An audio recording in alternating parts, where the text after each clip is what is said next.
All right, let's dive into a story about a pretty incredible economic turnaround. We're going to talk about how one state, South Carolina, basically reinvented itself, shifting from its old identity into a true global manufacturing powerhouse. Seriously, you might see the state in a whole new light after this. So let me start with a quick question for you. What in the world could a high-performance German car, a super specialized French tire, and one of the most advanced American airplanes possibly have in common? The answer? They are all made in South Carolina. Yeah, if that kind of makes you do a double take, you're not the only one. And that surprise, really, is what this whole story is about. It's a huge, deliberate transformation. To really get how this happened, we've got to look back at what we're calling the Great Economic Shift. And trust me, this was no accident. It was a major pivot that was born out of pure necessity. You know, for generations, South Carolina's economy was all about two things: textiles and agriculture.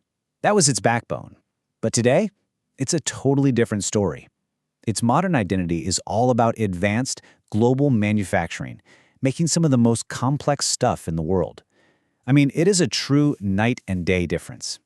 So, why the big change? Well, the world changed. Globalization really kicked into high gear, and it just became cheaper to make textiles in other countries. So those mills, which were the lifeblood for so many towns across South Carolina, they started closing down, one by one. The state really had a choice to make: either adapt or get left behind. And adapt is exactly what it did. But, you know, to attract a whole new kind of global industry, it needed something big. It needed a powerful engine to connect it to the rest of the planet. And that engine is the Port of Charleston. Look, this is so much more than just a busy harbor. It's the absolute cornerstone of the state's entire global strategy. It's the gateway that makes everything else we're about to talk about even possible. And its impact is just huge. We're not talking about some small regional port here. This is one of the top 10 busiest ports in the entire United States. It's the logistical heart that pumps all those cars, airplanes, and tires out to customers all over the globe, every single day. So with that critical piece of the puzzle in place, that gateway to the world, South Carolina suddenly became a very attractive place for some of the biggest names in manufacturing. So let's meet the big three that really define this new era. And this is where it all comes together. First up, you've got BMW from Germany. They chose Greer, South Carolina to build their single largest manufacturing plant in the entire world. In fact, BMW now exports more cars from the US than any other car company, and it's all coming out of this one facility. Then there's Michelin from France. Not only do they make tires for cars, but even for the space shuttle, and they put their North American headquarters right in Greenville. And of course you have Boeing assembling the incredible 787 Dreamliner, one of the most advanced jets ever made, in North Charleston.